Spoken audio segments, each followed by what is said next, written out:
কিছুদিন আগেই ঢাকা বোর্ডের এসএসসি পরীক্ষার এই প্রশ্নটা খুবই ভাইরাল হয়। একটা বেগ বনাম সময় লেখচিত্র, কিন্তু সেটা কলমের কালিতে হাতে আঁকা।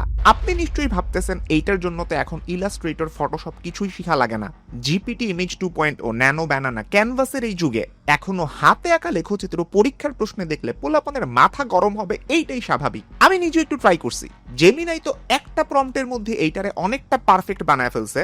আমি সেম প্রম্পট আবার জিপিটিরে দিয়েও একটু দুষ্টামি করছি। ওর দেখলাম একটু কষ্ট হয়েছে, কিন্তু গ্রাফ মোটামুটি আইনা ফেলছে। যাই হোক, আমাদের পোলাপানদের এই যুগেও কোডিং খাতায় করানো হয়। রবীন্দ্রনাথের অমুক কবিতায় কয়টা ফুলের নাম, ফলের নাম, মাছের নাম আছে, এগুলো এখনো মুখস্থ করা লাগে, যেটা হয়তো রবীন্দ্রনাথকে জিজ্ঞেস করলে উনি পারতেন না। গাইড বইয়ের মতন উত্তর না হইলে টিচাররা নাম্বার দিতে চায় না, সো অনেকে ওই সৃজনশীল মুখস্থই করতেছে। অনেক শিক্ষকের অফিসিয়াল জবাবদিহিতা নাই, ক্লাসে যাচ্ছে তাইভাবে পড়ান, স্লাইড দেখে দেখে জাস্ট রিডিং করে যান প্রায় 1.5 ঘন্টা ধরে। বাংলাদেশের শিক্ষাক্ষেত্রে এইরকম হাজারো সমস্যা। পোলাপানের মাথা গরম, স্পেশালি আমাদের শিক্ষামন্ত্রী আবু নাসের মোহাম্মদ এহসানুল হক মিলনের উপরে। মিলন কেরা? কোন মিলন? কোন মিলন? আমার একটা বন্ধু আছে মিলন, ওই যে গেছে মাত্র যে নকল লয়া ছিল হাতের ভিতরে। আজকের ভিডিওতে আমি সরাসরি কথা বলবো মাননীয় শিক্ষামন্ত্রীকে অ্যাড্রেস করে। আমি আজকে আপনাকে জানাবো বাংলাদেশের স্টুডেন্টরা আসলেই আপনার কাছে কি চাইতেছে, আর এক্স্যাক্টলি কোন জায়গায় ভুলের কারণে আপনি হয়তো আপনার শ্রম আর সময় দুইটাই অপচয় করতেছেন। আমি আপনাকে স্টুডেন্টদের পক্ষ থেকে সেই কথাগুলাই বলবো যেগুলো হয়তো আপনার পর্যন্ত আস্তে আস্তে হারায়া যায়, অথবা আপনার আশেপাশের মানুষজন আপনাকে তোষামত করতে যায়, কিংবা ভয়ে আপনার জন্য অস্বস্তিকর এই কথাগুলো আর আপনাকে জানায় না। আমার তো আর সেই সমস্যা নাই। আমি আর কথা বাড়াবো না, কারণ মন্ত্রী মহোদয় কিংবা আমার অডিয়েন্স কারোরই সময় নষ্ট করা উচিত না। তো চলেন শুরু করা যাক। এই তোমরা সবাই কেমন আছো? পড়াশোনা ঠিক মতো করতেছো? করতে হবে, নকল আর হবে না। এনায়েত, ফোকাস। স্টুডেন্টরা যেটা বলে, আপনার প্রথম সমস্যা হচ্ছে আপনার অধিকাংশ প্ল্যান পরীক্ষা কেন্দ্রিক, পরীক্ষা নিয়ে বেশি টেনশন। এই ঘোষণার পরে স্টুডেন্টদের মানসিক অবস্থা কি হবে, কিংবা এইটা নিয়ে তারা কোনো প্যানিক করবে কিনা, এই ব্যাপারটা তেমন একটা বিবেচনায় রাখা হয় না। তা সেইটা পরের কোনো পরীক্ষার ডেট সামনে আগায় নেওয়া হোক, কিংবা এইবার পরীক্ষার খাতা অনেক কঠিন করে দেখা হবে, এইরকম আকাশে বাতাসে বিভিন্ন সংবাদ ছড়ানো থেকেই হোক, এই ধরনের কোনো ক্রিটিক্যাল ঘোষণা বা সিদ্ধান্ত দেওয়ার আগে স্টুডেন্টদের সেটা মেন্টালি প্রসেস করতে টাইম দেওয়া হয় না, যাতে করে তারা সেই অনুযায়ী প্রস্তুতি নিতে পারে। দেখেন, আমাদের স্টুডেন্টরা কিন্তু কোনো ভালো উদ্যোগের বিরোধিতা সাধারণত করে না, যদি না এটা অন্যায্যভাবে তাদের কোনো ক্ষতি করে। এমনিতে কিন্তু ওদের উপর দিয়ে বিভিন্ন খবর প্যানিক ছড়াইতেই থাকে, সেইটা পরীক্ষার হলের মধ্যে ভুল প্রশ্নপত্র দেওয়া থেকে শুরু করে গণিত পরীক্ষায় ক্যালকুলেটর ছিনায় নেওয়া হয়েছে এইরকম খবর, যদিও বাস্তব চিত্রটা অনেক সময় পুরোপুরি তুলে ধরা হয় না এইসব নিউজ বাইটে। পরীক্ষার আগে তারা দেখে অন্ধকারের মধ্যে মোমবাতি দিয়ে মানুষজন পরীক্ষা দিতেছে, ছাত্রের মাথার উপরে সিলিং ফ্যান ভাঙা পড়তেছে। এত সব প্যানিকের মধ্যে স্টুডেন্টদের জন্য নতুন কোনো প্যানিক তৈরি করা আমাদের তো কোনো দরকারই নাই। এখন থেকে শিক্ষা মন্ত্রণালয় পরীক্ষা কিংবা অন্য কোনো বিষয়ে কোনো ড্রাস্টিক ডিসিশন বা ঘোষণা দেওয়ার আগে সেটা স্টুডেন্টদের মেন্টাল সিচুয়েশনে কি ধরনের ইফেক্ট ফেলবে, কিংবা সেটা কোনো প্যানিক সিচুয়েশন তৈরি করতে পারে কিনা, যেইটাতে একটা ভালো প্রস্তুতি নেওয়া বাচ্চারও পরীক্ষা খারাপ হয়ে যাইতে পারে, এই ব্যাপারটা খুব ভালোভাবে খতিয়ে দেখা মাননীয় শিক্ষামন্ত্রী আপনার দায়িত্ব। পরীক্ষার বাইরে দ্বিতীয় ব্যাপার, আমরা এখন পরীক্ষা থেকে নিজেদের ডিরেকশনটা চেঞ্জ করে অন্যদিকে তাকাইতেছি। মাধ্যমিক আর উচ্চ মাধ্যমিকের সিলেবাস, মানে যেই যেই বিষয় পড়ানো হয় সেটার টোটাল সাইজ বা আকারের মধ্যে বেশ বড় একটা ঘাপলা আছে। আপনারা যারা মাধ্যমিক পাশ করে উচ্চ মাধ্যমিকে পড়াশোনা করতেছেন, সবাই শিওরলি এটা ফিল করছেন না যে আচ্ছা, এইচএসসি তে পড়াশোনার এত প্রেসার কেন? এর কিছু পড়া যদি ক্লাস 9-10-এ পড়ে আসতে পারতাম তাহলে আমাদের জন্য কত সহজ হইতো। এইটা হয়তো আমি এখন ঘন্টার হিসাবে দেখাইতে পারবো না যে আচ্ছা, এইচএসসির পড়াশোনা শেষ করতে 2 বছরে এত ঘন্টা পড়া লাগে, আর এসএসসির পড়া শেষ করতে ওই 2 বছরেই তার চেয়ে অর্ধেক ঘন্টা হয়তো পড়া লাগে। একদম কোয়ান্টিটেটিভ হিসাব হয়তো আমি দেখাইতে পারবো না, কিন্তু আমরা অন্তত এইটা বলতে পারি, এসএসসির পরে হঠাৎ করে একজন স্টুডেন্টকে এইটা বলা যে আগামী 2 বছরের মধ্যে ফিজিক্সের প্রায় 20টা অধ্যায় শেষ করে তোমাকে এইচএসসি পরীক্ষা দিতে বসা লাগবে, এইটা না করে কিভাবে এইচএসসি লেভেলের কিছু সিলেবাস এসএসসি মানে মাধ্যমিক লেভেলে যোগ করে ক্লাস 9-10, ইন্টার ফার্স্ট ইয়ার আর সেকেন্ড ইয়ার, এই 4 বছরের পড়াশোনার মধ্যে কিভাবে একটা ব্যালেন্স আনা যায়, এই ব্যাপারে একটা নিখুঁত কাজ সবাই আপনার কাছে এক্সপেক্ট করতেছে মাননীয় শিক্ষামন্ত্রী। আপনাদের হাতে ক্ষমতা আছে শিক্ষা ব্যবস্থাটাকে চেঞ্জ করার, ক্ষমতা হইতেছে একটা এয়ার ফ্রায়ারের মতো। এইটাতে আপনি ডিপ ফ্রাইড তেলে ডোবানো চিকেনও ফ্রাই করতে পারেন, অথবা হেলদি খাবারও বানাইতে পারেন, সেটা টোটালি আপনাদের ইচ্ছা। আপনার রিসার্চ জার্নিটাকে সহজ করতে আমি 3 দিনের লাইভ রিসার্চ ওয়ার্কশপ নিয়ে আসতেছি। এই ওয়ার্কশপটাতে আমি আপনাকে শুধু স্লাইড দেখাবো না, শুধুই ক্যামেরার সামনে বকবক করব না, আমার বর্তমানে চলমান রিয়েল লাইফ একটা রিসার্চ প্রজেক্ট থেকে সম্পূর্ণ নতুন একটা রিসার্চের টপিক কিভাবে বাছাই করে পার্ট বাই পার্ট আগাইতে হয় সেইটার লাইভ ডেমনস্ট্রেশন আমি দেখাবো।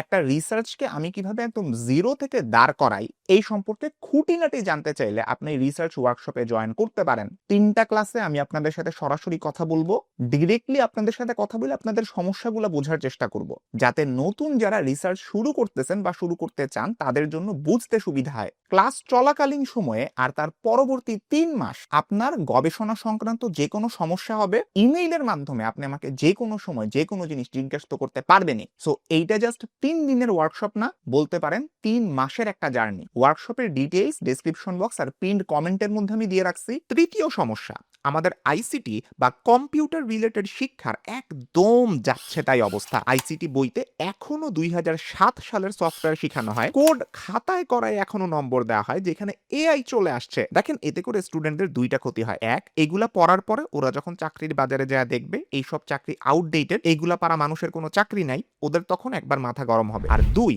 এই সব জায়গায় সময় নষ্ট করার কারণে সেই সময়টা হয়তো একজন student AI related knowledge gather করতে দিত, হয়তো সে স্ট্যানফোর্ড, এমআইটির যে ফ্রি মেশিন লার্নিং কিংবা লার্জ ল্যাঙ্গুয়েজ মডেল শেখার কোর্স আছে ওইগুলা করে নিজের স্কিল ডেভেলপ করায় হয়তো ফোকাস দিত। সেই জায়গায় শুধু পরীক্ষাটা পাস করার জন্য মাইক্রোসফট ওয়ার্ড 2007 কিভাবে চালাইতে হয় এইটা যখন পড়া লাগে তখনই গ্যাঞ্জাম। আমি স্বীকার করি একদম প্রাইমারি লেভেলের জিনিসও শেখার দরকার আছে। বাংলাদেশের অনেক স্টুডেন্টই হয়তো জীবনে কম্পিউটার চালায়ও দেখে নাই, কিন্তু আমরা তো জানি আমরা তাদেরকে একদম বেয়ার মিনিমামটাই শিখাইতেছি না। এই এমএস ওয়ার্ড 2007 পাইরা যে সে কোনো চাকরি পাবে না, এইটা যখন এই স্টুডেন্টটা জানতে পারবে তখন সে আপনাকে ঠিকই গালি দিবে। আমি এমএস ওয়ার্ড 2007 জাস্ট একটা এক্সাম্পল হিসেবে বলতেছি, বাট আপনারা বুঝছেন আশা করি কি বুঝাইতেছি। আমরা নিজেরা হয়তো সেটা শিখাইতে পারতেছি না, কিন্তু যে স্টুডেন্টের কাছে একটা স্মার্টফোন, একটা ইন্টারনেট কানেকশন আছে অন্তত, সে কিভাবে তার স্কিলগুলো সেলফ লার্ন করতে পারে, নিজে নিজে শিখতে পারে, তার জন্য কোন কোন রিসোর্স দরকার হবে সেই পথটা দেখায়া দেওয়াও কিন্তু আপনার দায়িত্ব। আমরা এক্সপেক্ট করি আপনি এইগুলা নিয়েও কাজ করবেন, আপনার এই ধরনের কাজও ভাইরাল হবে। শুধুমাত্র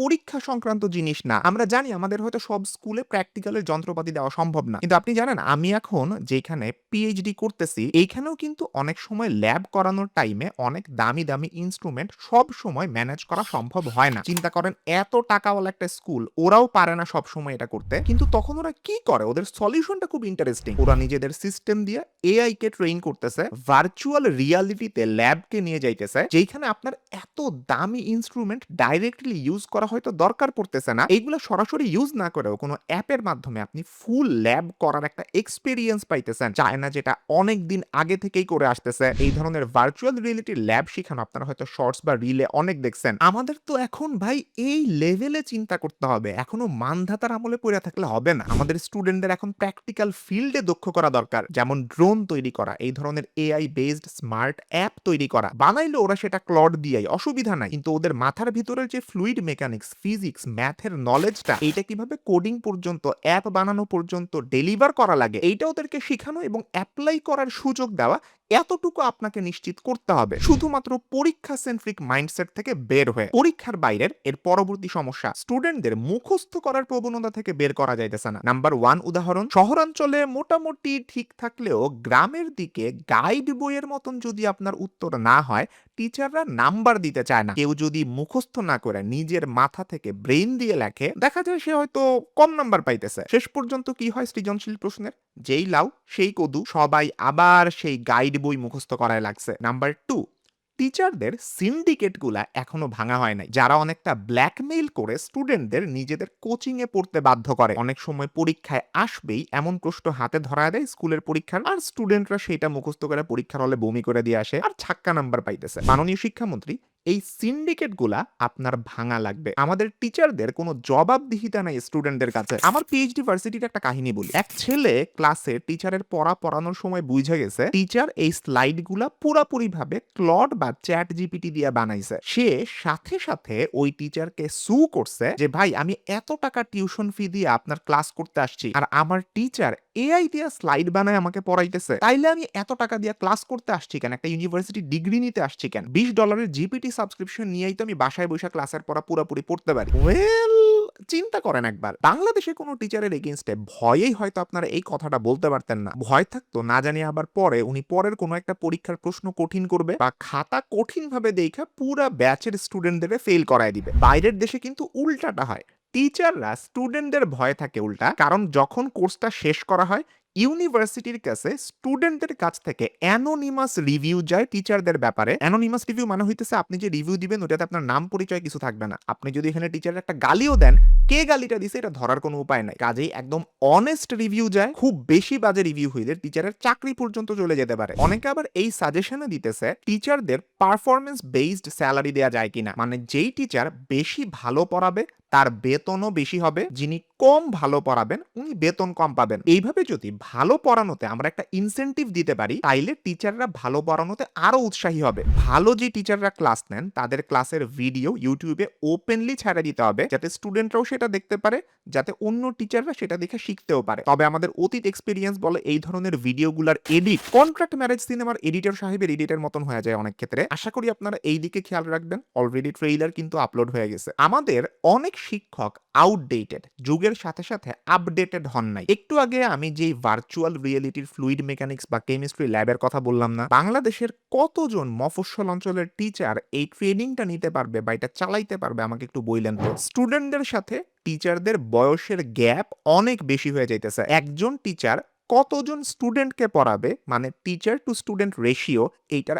আদর্শ মান ধরা হয় 1:30, মানে একজন টিচার 30 জন স্টুডেন্টকে পড়াবে। সেইখানে বাংলাদেশের অনেক মাধ্যমিক স্কুলে এই রেশিও 1:103, মানে অনেক জায়গায় একজন টিচার 103 জন স্টুডেন্টকে পড়াইতেছে। এমনকি পুরা বাংলাদেশের ন্যাশনাল এভারেজও অনেক বেশি 1:42। এইটা পড়াশোনার মান কমাইতেছে। আপনাকে এই দিকে খেয়াল দিতে হবে মাননীয় শিক্ষামন্ত্রী। এর পরের সমস্যা, আমাদের শিক্ষা ব্যবস্থায় ইংরেজি ঠিকই শেখানো হয় কিন্তু বাস্তব জীবনে ইংরেজিতে কথা বলা, এমনকি এই চ্যাট জিপিটির যুগেও একটা ইংরেজিতে ইমেইল করা কাউকে, এই ছোটখাটো জিনিসগুলো অনেকে করতে পারে না। অথচ আমাদের পাশের দেশ নেপাল কি করতেছে জানেন? টাস্ক বেসড ল্যাঙ্গুয়েজ টিচিং টিবিএলটি চালু করছে। স্টুডেন্টরা একদম রিয়েল ওয়ার্ল্ডের সমস্যা, যেমন ভিসা অ্যাপ্লিকেশন ফিল আপ করা, বাইরের দেশের ইউনিভার্সিটিতে ইমেইল লেখা, হোটেলে কিভাবে চেক ইন করতে হয় সেইটার সিমুলেশন, এইগুলা করতে করতে ওরা ইংরেজি শিখে। মানে টাস্ক বেসড একটা ভাষা শিখা। আমি কাজ করতেছি, ভাষা শিখতেছি। আইএলটিএস এর মতন ইংলিশ ল্যাঙ্গুয়েজ টেস্ট বা পিটি এর মতন একাডেমিক ফরম্যাটকে ওরা টিচিং মডিউলের ভিতরে নিয়ে আসছে। কাইন্ড অফ স্কুলে বা কলেজে আপনাকে আইএলটিএস এর প্রিপারেশন নিতেও হেল্প করতেছে, যেটা বাইরের ভার্সিটিতে চান্স পাওয়া হোক কিংবা বাইরের কোনো ওয়ার্ক ভিসা পাওয়া হোক, দুই জায়গাতেই ওদেরকে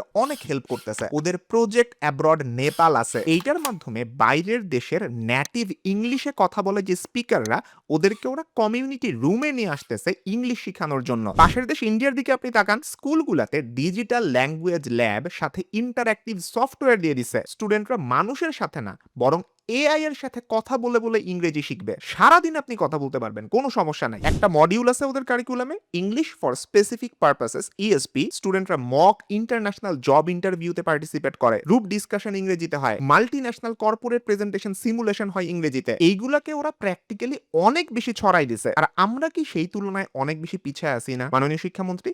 এই ব্যাপারটাও আপনাকে ঠিক করতে হবে। এর পরের কাজ হইতেছে স্টুডেন্টদের এথিক্স শিখানো। একটা ছোট্ট উদাহরণ দেই। আমার পিএইচডি কোয়ালিফিকেশন এক্সামটা ছিল একটা অনার বেসড এক্সাম। এটার মানেটা খুব সুন্দর। এই এক্সামে কি হয়, টিচার আমাকে প্রশ্ন দিয়ে 1.5 ঘন্টার জন্য বাইরে চলে যাবে। রুমে কিন্তু কোনো সিসিটিভি ক্যামেরা নাই, অন্য কোনো গার্ড নাই। পরীক্ষায় কোনো ধরনের ইন্টারনেট ইউজ করা কিংবা চ্যাট জিপিটির হেল্প নেওয়া দুইটাই নিষিদ্ধ। তবে কেউ আমাকে গার্ড দিতেছে না। পুরো একটা কনফারেন্স রুমের ভিতরে আমি একা পরীক্ষা দিতেছি। 1.5 ঘন্টা ধরে আমি পরীক্ষা দিব। আমি চাইলেই অনেক আনইথিক্যাল কাজ করতে পারতাম। চ্যাট জিপিটিতে পুরো প্রশ্নের ছবিটা আপলোড করে অ্যান্সার দেখতে পারতাম। কিন্তু আমার টিচার আমার উপরে বিশ্বাস করে, অনার রেখে, সম্মান রেখে, এই জন্য এটার নাম অনার বেসড এক্সাম, আমাকে এখানে একা পরীক্ষার প্রশ্নটা দিয়ে ছাইড়া গেছে। এই রেসপেক্ট থেকে হইলেও আমি ওইসব আজাইরা কাজগুলা করব না। আর সেকেন্ডলি অফকোর্স বাঙালির নাম বাইরের দেশে যে পরিমাণ খারাপ হইতেছে এইসব উল্টা পাল্টা টাইপের কাজ করার জন্য, আমি চাই না আমার কারণে বাংলাদেশের মানুষের নাম আরো ডুবুক। 3 নাম্বার কারণ, অবশ্যই এই 1.5 ঘন্টার পরীক্ষা শেষ হওয়ার পরে পরবর্তী 1.5 ঘন্টায়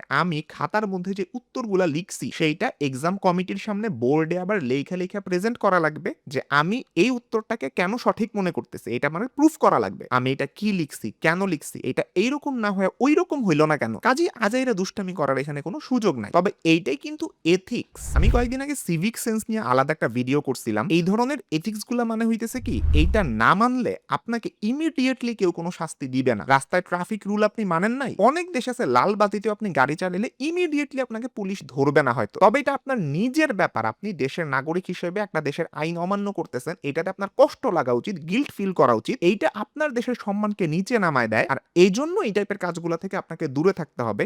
এই শিক্ষাটা আমাদের শিক্ষা ব্যবস্থার ভিতর থেকেই দিতে হবে। স্টুডেন্টদের ছোটবেলা থেকেই এই ছোট ছোট এথিক্স গুলা শিখাইতে হবে। ইউনিভার্সিটি স্টুডেন্টদেরকে রিসার্চের এথিক্স শিখাইতে হবে। প্ল্যাগারিজম কি জিনিস, অন্য কারো পেপারের লেখা যে নিজের বইলা চালায় দেওয়া যায় না, যথাযথ রেফারেন্স ছাড়া এই জিনিসগুলা যে খারাপ, এটা একদম মনের ভিতরে গাইথা দিতে হবে। আমরা 3 মিনিটস থিসিস 3MT এই ধরনের প্রেজেন্টেশন বেসড রিসার্চকে যে সহজে সবার সামনে তুলে ধরা, এইটাকে প্রতিটা জায়গায় আরো বাড়াইতে পারি এখনকার চেয়ে, যাতে সবাই এই ধরনের রিসার্চে আগ্রহ পায়। এছাড়াও টিচারদের বেতন আরো বাড়ানোর সাজেশন আসছে, উনাদেরকে বিদেশে ট্রেনিং করতে পাঠানোর সাজেশন আসছে। ওপেন বুক এক্সাম মানে আপনাকে পরীক্ষার প্রশ্ন দেওয়ার পরে আপনি বই দেখে চাইলে লিখতে পারবেন। আপনি কি অ্যান্সার করতেছেন এইটার চেয়ে আপনার লজিকটা ঠিক আছে কিনা, আপনি যে রিজনিং দিতেছেন আপনার অ্যান্সারটার পিছনে এইটা ঠিক আছে কিনা, আপনার মাথাকে কাজে লাগাইতেছেন কিনা, এইটা বেশি যে জায়গায় দেখা হয়। এই ধরনের ওপেন বুক এক্সাম গুলাকে আরো বেশি মেইন স্ট্রিমিং করার জন্য অনেকগুলা সাজেশন আসছে। মোটামুটি এই হইতেছে মাননীয় শিক্ষামন্ত্রীর কাছে আমাদের স্টুডেন্টদের চাওয়া পাওয়া। এন্ড ডেফিনেটলি এটার সবগুলাই পরীক্ষা কেন্দ্রিক না। আমি জানি এই ভিডিওটা আমাদের এডুকেশন মিনিস্টার পর্যন্ত পৌঁছাবে, এবং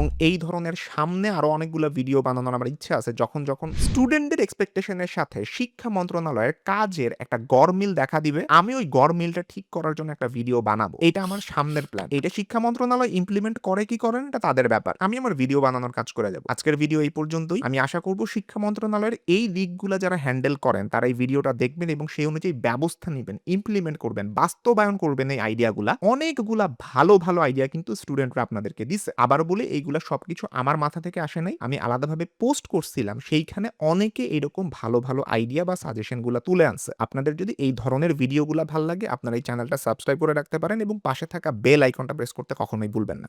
সবাই ভালো থাকবেন, সুস্থ থাকবেন, দেখা হবে ইনশাআল্লাহ পরবর্তী ভিডিওতে। আল্লাহ হাফেজ। আচ্ছা, ভিডিও কিন্তু এখনো শেষ হয় নাই, আমাদের কদমবুচি করা বাকি আছে।